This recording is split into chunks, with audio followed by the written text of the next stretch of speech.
Vem comigo!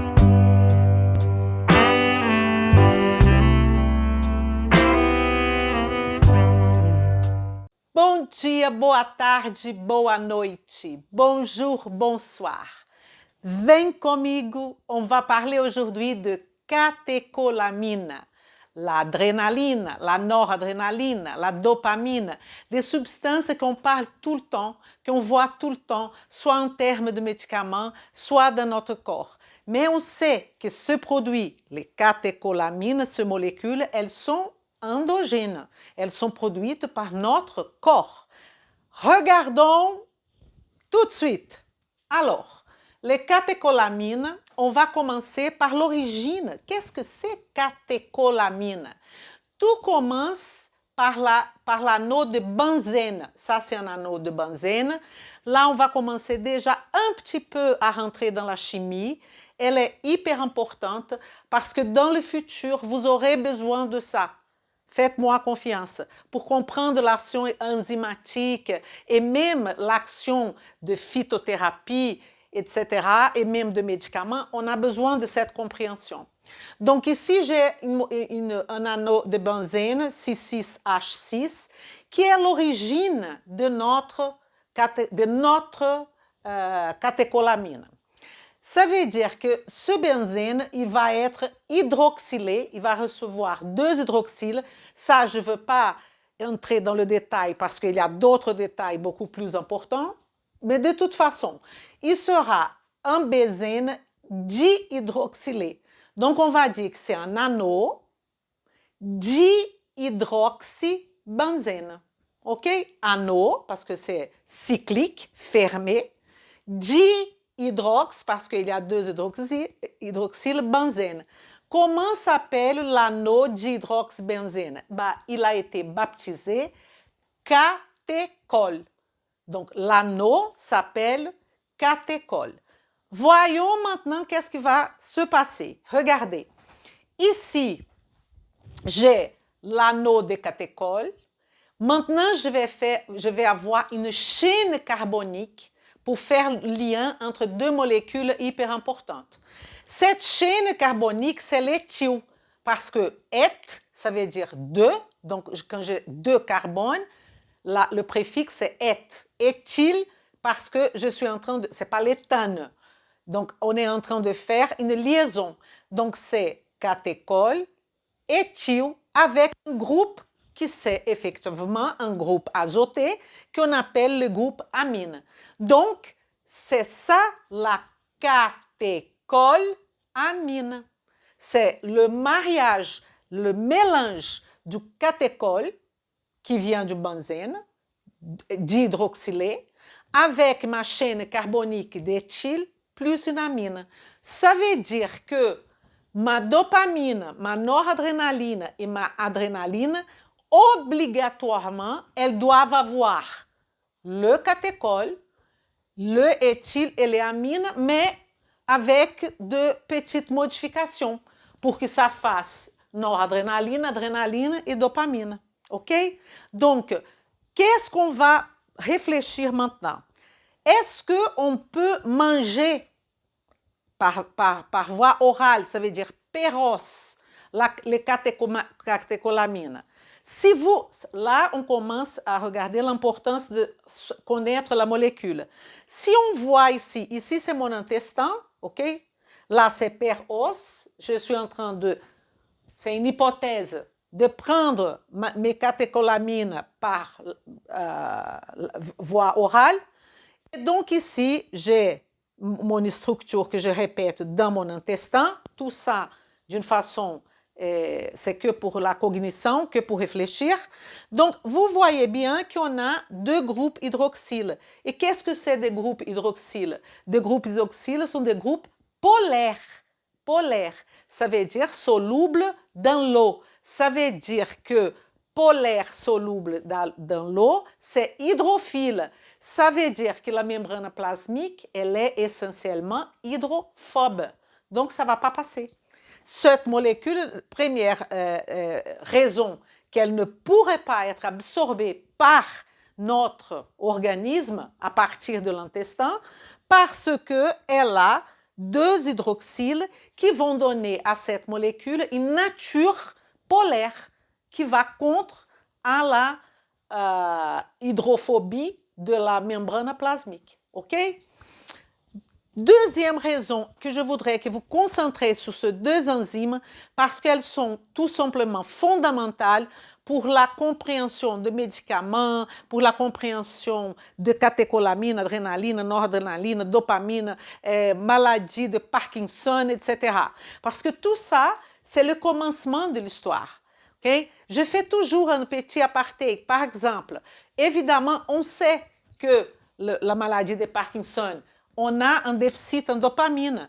Mais avant de déjà penser à Parkinson, il faut penser à quel groupe appartient à la dopamine? Catécholamine. Comment sont produites ces catécholamines? Quelles sont les enzymes qui vont agir? Parce que les enzymes qui vont agir sont effectivement, pour le médicament par exemple, les médicaments ils vont agir toujours soit en récepteur, soit un côté de l'enzyme, côté allostérique, on va voir tout ça. Mais ce que je voudrais vous faire signal, c'est de l'importance du sujet. OK? Donc là, qu'est-ce qu'on a? On va avoir la impossibilité de manger par voie orale, de prendre par voie orale les catécholamines parce qu'elle a cette nature polaire et parce qu'elle a ces enzymes qui sont les enzymes qui vont tout simplement détruire les catécholamines. Comment? La première enzyme, regardez mon enzyme, elle s'appelle MAO et je vous ai mis MAO, très connu, que je vous ai mis ici, monoaminooxydase. Regardez le nom de l'enzyme à chaque fois. Monoamino, ça veut dire monoamine. Oxydase, ça veut dire oxydation. Tout simplement, qu'est-ce qu'elle va faire? Elle va, là j'ai mis la MAO, elle est présente dans le foie et dans l'intestin, un peu partout, mais surtout foie et intestin. OK? Qu'on va réfléchir. Là, je parle de l'intestin. Donc, elle va faire attaquer la partie amine, parce que c'est monoamine, elle va faire l'oxydase de cette partie amine. OK? Donc, c'est pour ça que de cette partie amine, que c'est une monoamine, qu'on va voir dans 2 secondes. Donc, elle va agir sur la partie amine de la catécholamine. OK? S'appelle monoaminooxydase. Monoaminooxydase. Et il y a une deuxième enzyme qui c'est la COMT. C, ça veut dire catécho. O, méthyltransférase. Donc, vous voyez bien que je fais ma petite enzyme COMT avec, comme si elle était en train de porter un méthyle. OK? Ça veut dire que toutes ces deux enzymes, elles sont ici, au niveau de la membrane de mon intestin. OK? De mes entérocytes sont là, au niveau membranaire. Qu'est-ce qu'elles vont faire? À partir du moment qu'on va avaler la catécholamine, par hypothèse, tout de suite, la MAO va attaquer l'amine, donc c'est plus une catécholamine parce que j'ai détruit la partie amine. Et la COMT, elle va chapeauter la partie hydrox. Ça veut dire elle va substituer cet hydroxyle pour un méthyle. Donc, la conformation de ma catécholamine a complètement changé. Donc, c'est impossible de faire, l'absorption per os de catécholamine. On ne peut pas prendre oralement ni la dopamine, ni la noradrénaline, ni l'adrénaline. On ne peut pas. Qu'est-ce qu'il va falloir faire? Donc, on va commencer par les commencements. Si on a le mot ici, dopamine, noradrénaline et adrénaline, elles vont venir de quelque chose. Je vous avais dit monoamine. Alors, ici, c'est ma monoaminoxydase, mon enzyme, qui est en train d'attaquer monoamine, c'est pour ça qu'elle appelle monoaminoxydase. Alors, qu'est-ce que c'est une monoamine? Monoamine, ce sont des composés biologiquement actifs qui vont faire quelque chose et qui ont comme dérivé un seul acide aminé. C'est hyper important de comprendre monoamine. Ça veut dire que dopamine, c'est une monoamine. Noradrénaline, c'est une monoamine. Adrénaline, c'est une monoamine. Donc, les catécholamines sont des monoamines. Pourquoi? Parce que elles, ces monoamines, sont des composés actifs, ils sont des composés actifs, qui vont avoir comme origine un seul acide aminé. Ça peut être aussi appelé amine biogénique, bio de activement, active, biologiquement active. Donc, elles sont d'origine biologiquement active, mais qui vient d'une seule acide aminé. OK? Est-ce qu'il y en a d'autres groupes, d'autres histoires de monoamines? Bien sûr, ou de amines biogéniques? Oui, la sérotonine. La sérotonine, pourquoi elle est une monoamine? Parce qu'elle a comme origine seulement un acide aminé, c'est le tryptophane. Pourquoi la histamine est aussi considérée comme une monoamine ou une amine biogénique? Parce que la histamine a comme origine un seul acide aminé, que c'est l'histidine. OK? Donc, ce groupe-là, ils ne peuvent pas être absorbés au niveau intestinal. Donc, ce sont des molécules endogènes produites par notre propre corps et qui sont considérées monoamines ou sinon amines biogéniques parce qu'elles vont partir d'un acide aminé qui est qui? La tyrosine. Mais comment va se passer cette tyrosine? Parce que la tyrosine, elle est une molécule qui n'est pas un acide aminé essentiel. Un acide aminé essentiel, c'est un acide aminé que notre corps ne peut pas produire. OK? Elle n'est pas la tyrosine. Regardons. Je reviens ici avec ça, c'est la catécholamine. Ici, je vais vous mettre deux types d'acides aminés. La phénylalanine, que je vais représenter par PHE, qui, elle, si cette molécule, cet acide aminé, est un acide aminé essentiel. On est obligé de manger cet acide aminé. Et la tyrosine que je vais représenter par TYR. Moi, je vais représenter, non, la représentation est comme ça, d'ailleurs. PHE et TYR. Phénylalanine et tyrosine. Très bien. Regardons la molécule de phénylalanine. Elle a un benzène, on est d'accord, lié à une chaîne éthyle, une chaîne de carbone éthyle, et comme je vous avais dit, c'est un acide aminé. Un acide aminé avec un radical. Ça, c'est le radical, OK? Ce radical-là, OK? Le radical de la phénylalanine. Alors, question, est-ce que la phénylalanine est une catécholamine? Non, non. Pourquoi non? Parce que pour être un catéchol, on a besoin de double hydroxylation. Elles sont où là, mes doubles hydroxylations? Donc, ce qu'on va construire à partir de phénylalanine et tyrosine, mais tyrosine parce que c'est un seul acide aminé, mais je vais vous expliquer le pourquoi et le comment, ça veut dire la construction de ces trois molécules à partir de la tyrosine qui va donner mon catéchol. Mais la phénylalanine, elle n'est pas un catéchol, OK? Donc, elle est un acide aminé avec un radical, tout simplement. Qu'est-ce qui va se passer? Cette phénylalanine, on peut manger, on doit même manger. Donc, au niveau du foie, il y a une enzyme qui s'appelle phénylalanine hydroxylase. Le nom, il dit déjà. Qu'est-ce qui va faire la phénylalanine hydroxylase? Elle va hydroxyler la phénylalanine au niveau du carbone 4. Donc, est-ce que ça, c'est un catéchol? Non, parce qu'un catéchol, ce n'est pas une hydroxyle. Un catéchol sont deux hydroxyles. OK? Alors, on aura alors la formation d'une molécule qui s'appelle hydroxyphénylalanine. J'avais phénylalanine. Cette phénylalanine a été hydroxylée au niveau du carbone 4 par la phénylhydroxylase.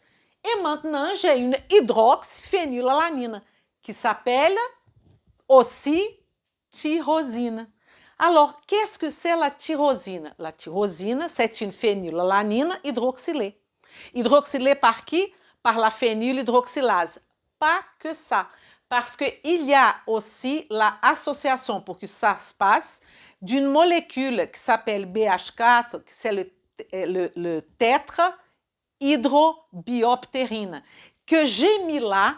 Pourquoi, Elise? Pourquoi vous mettez toutes ces molécules? Parce que quand on va étudier le stress oxydatif, quand on va voir la production du NO, le monoxyde d'azote qu'on parle tout le temps d'ailleurs, qui peut être considéré même comme un neurotransmetteur, n'est-ce pas? Qui est un vasodilatateur, on a besoin de cette molécule. Donc, je dis déjà pour que vous commencez à avoir de la familiarité avec la 4, ça veut dire tétre. H, hydro. Et là, c'est bioptérine. OK? J'ai même écrit ici d'ailleurs, tétrahydrobioptérine pour vous. OK? Donc, on a besoin de la tétrabioptérine plus cette phényloxydase pour former ma tyrosine. Très bien. Mais, regardez ici, phénylalanine. Je pars de la phénylalanine. Où est-ce que j'ai trouvé cette phénylalanine? Je mangeais cet acide aminé. Il est dans l'aliment, dans l'alimentation. Donc, j'ai mangé cette phénylalanine. Elle est allée dans mon foie, évidemment. Dans mon foie, j'avais la phénylhydroxylase qui a hydroxylé la phénylalanine. Donc, ça a formé la hydroxyphénylalanine, qui est la tyrosine. Mais il y a de mutations, de polymorphisme génétique, de changement génétique, qui on n'a pas cette phénylhydroxylase. Si on n'a pas cette phénylhydroxylase et je mange beaucoup, ou je mange, pas beaucoup, je mange dans l'alimentation la phénylalanine, ok? Qu'est-ce qui va se passer? J'aurai un excès de phénylalanine dans mon corps. Ça se passe avec une maladie qui c'est la phénylcétonurie. Vous avez déjà entendu parler le test qu'on fait au niveau du talon des petits bébés. 10 jours avant, dans cet espace-là, il faut faire ce test. Pourquoi il faut faire ce test? Pour savoir si ce bébé, il possède l'enzyme phénylhydroxylase. OK? Parce que si, par une mutation, ce bébé n'a pas, on va tout de suite commencer notre traitement, ça veut dire empêcher ce bébé de manger 2 aliments avec phénylalanine pour qu'il n'ait pas un excès de phénylalanine tout de suite. Et là, il va avoir ce contrôle jusqu'à un moment de la vie adulte qu'il n'a même plus de contrôle. Mais il sera un enfant complètement normal, un adulte complètement normal. En revanche, si on ne fait pas le test et il y a cet excès de phénylalanine, il est extrêmement toxique pour le cerveau. Okay? Et pourquoi cette maladie s'appelle phénocétonurie? Parce qu'ils ont trouvé dans l'urine, okay, la phétocétone. C'est pour ça, dans l'urine, pour excès de phénylalanine. C'est phénylalanine cétonurie. OK? Phénylalanine cétonurie. Je ne sais pas ce que j'avais dit avant, mais c'est phénylalanine cétonurie. Donc, la phénylcétonurie, par la cause de la phénylalanine. Donc, c'est phénylcétonurie par excès de phénylalanine, pour être bien clair. Donc, ça va être complètement toxique pour le cerveau et donc la personne peut avoir même un retard mental grave, gravissime d'ailleurs. C'est pour ça qu'aujourd'hui, tous les bébés font ce test du talon. Qui a inventé ce test, il a un nom que je ne sais même pas répéter, donc je ne vais pas vous dire. C'est pas important. Bon, c'est important, mais c'est pas important de mémoriser le nom du mec. Donc, voilà. Maintenant, on est dans quelle situation? On a notre... Maintenant, on va revenir à la physiologie, ok? On a la hydroxyphénylalanine, qui est la tyrosine. Qu'est-ce que c'est la tyrosine? La tyrosine, c'est la phénylalanine hydroxylée, qui va effectivement rentrer, elle était au niveau du foie, rentrer dans ma circulation sanguine, et la tyrosine, elle sera utile pour qui, cette tyrosine? Bah, pour les cellules productrices de catécholamine. Parce que mes catécholamines sont des monoamines ou amines biogéniques qui sont des molécules qui vont être actives et qui ont comme dérivé un seul acide aminé, qui est effectivement la tyrosine. Donc, où va cette tyrosine? Elle sera profitée pour quel type de cellules? Pas pour toutes les cellules du monde, mais pour les cellules qui ont l'intérêt par la tyrosine. OK? Et il y en a beaucoup. Mais là, je parle de cette condition-là, de production de catécholamine. Qui sera intéressé? Le système nerveux central, qui est capable de produire des neurones dopaminergiques, des neurones noradrénergiques et des neurones un peu quand même, pas en grande quantité, adrénergiques. Ça veut dire que le système nerveux central s'intéresse par la tyrosine pour produire dopamine, noradrénaline et un petit peu d'adrénaline. Que non, aussi le système nerveux autonome sympathique. Révision. Si vous n'avez pas regardé le système nerveux autonome que je vous ai préparé de A à Z, revenez en arrière. Ce n'est pas le moment d'étudier catécholamine si vous ne connaissez pas le système nerveux autonome. Parce que la raison que je suis en train d'expliquer catécholamine, c'est effectivement celle-là. Regardez, j'ai ici la production des neurones qu'on appelle les neurones adrénergiques, les fibres adrénergiques qui vont produire la noradrénaline et l'adrénaline. Comment?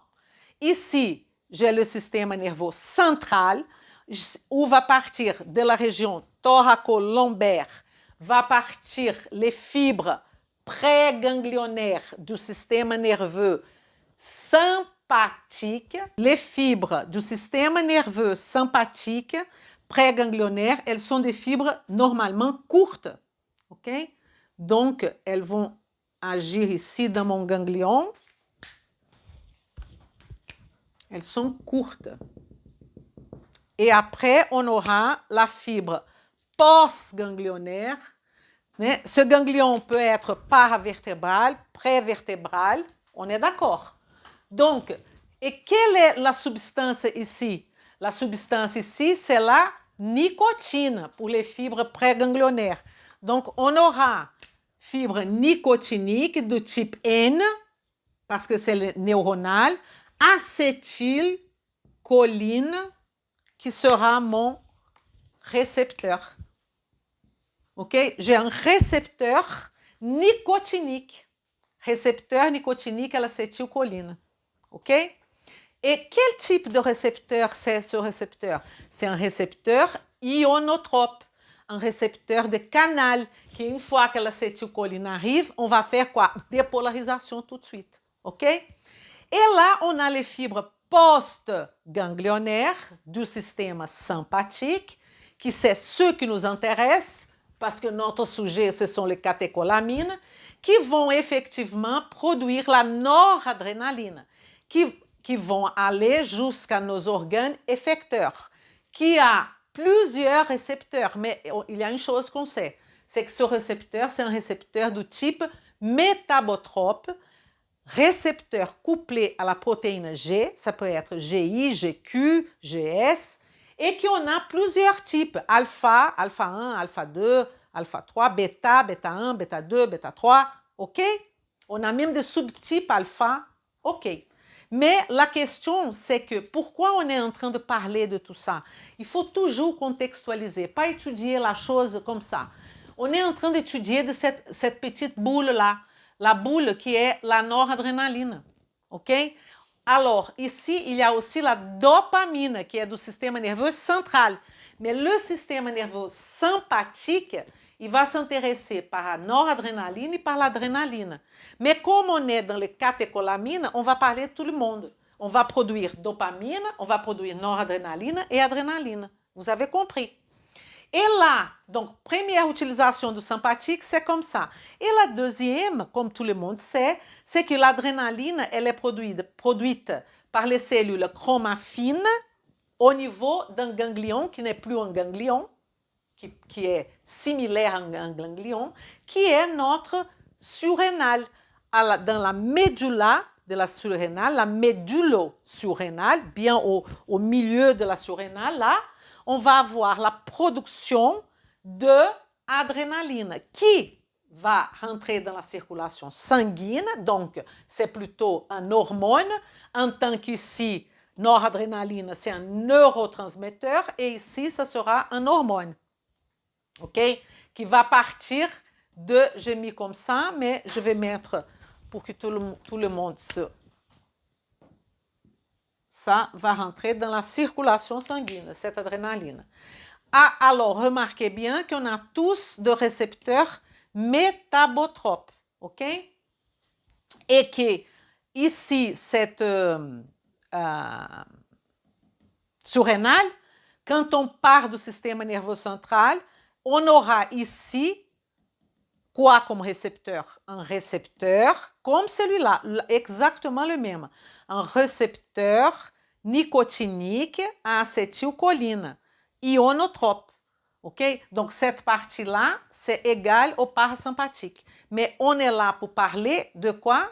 De ça. Adrénaline, noradrénaline. Il ne faut pas oublier qu'on a une exception à ce niveau-là, qui sont les glandes sudoripares, qui à la place, malgré on est en train de parler du système sympathique, elle ne va pas avoir ni adrénaline ni noradrénaline, mais elle aura métabotrope, ok?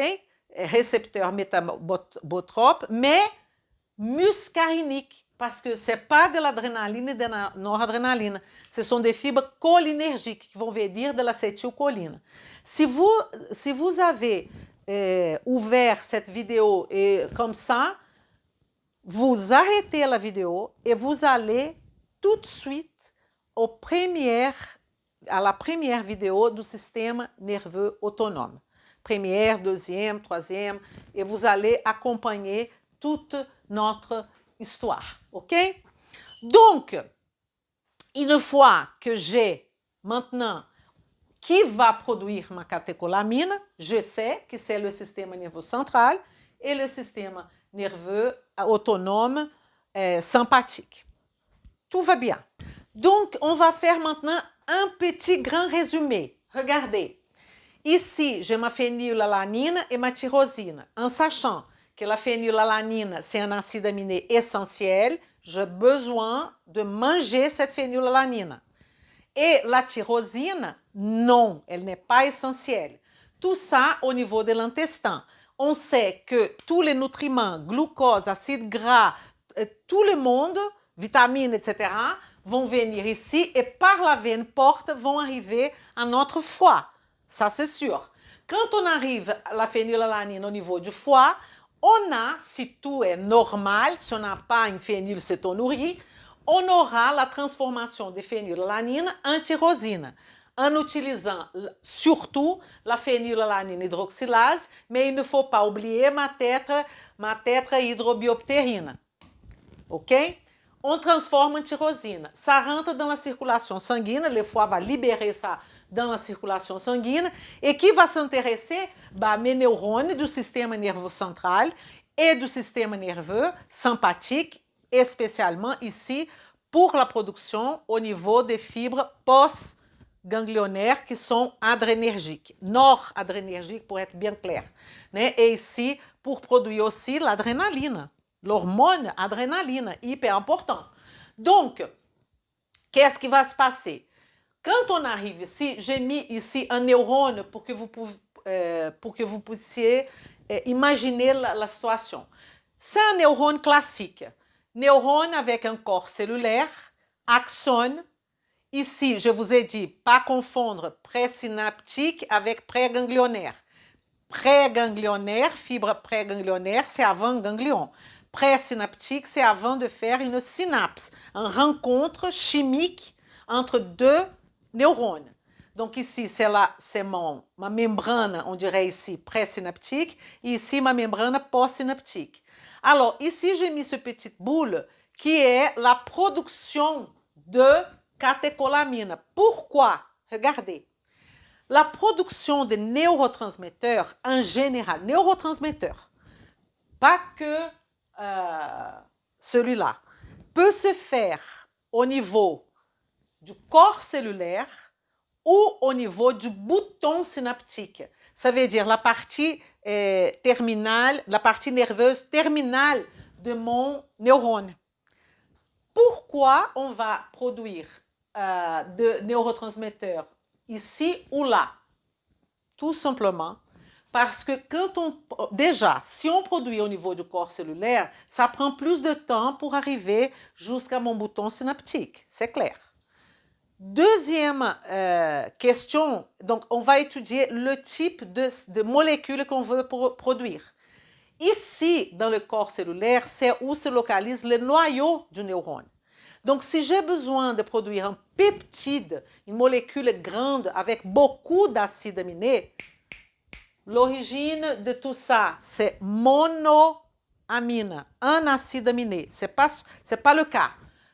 Corps cellulaire, c'est plusieurs acides aminés qui vont se réunir pour former un peptide. Si j'ai besoin de ce type de construction, où je vais trouver ce type de construction? Pour tout ce qui est neuropeptide, ça s'appelle neuropeptide. Un exemple, le neuropeptide Y. Vous connaissez le neuropeptide Y? On en reparlera. Donc, il est un neuropeptide, donc ça veut dire beaucoup d'acides aminés, complexe. C'est la construction d'une protéine. Et pour construire une protéine, j'ai besoin de mon noyau. Pourquoi j'ai besoin de mon noyau? Parce que le noyau, on aura la transcription au niveau du noyau, formation RNA messager. RNA messager va partir dans le cytoplasme de mon neurone, qui va rencontrer mon réticule endoplasmique, qui va produire ma protéine, qui va au complexe de Golgi pour former la protéine. Donc là, c'est très complexe. En revanche, mes catécholamines ne sont pas du tout produites là. Elles seront, comme on va utiliser que la tyrosine, elle sera produite ici, au niveau du bouton synaptique. Alors, ça, c'est mon premier tableau de catécholamines. On se voit tout de suite. Pourquoi? Parce que maintenant, on va synthétiser les catécholamines. À tout de suite. Vem comigo!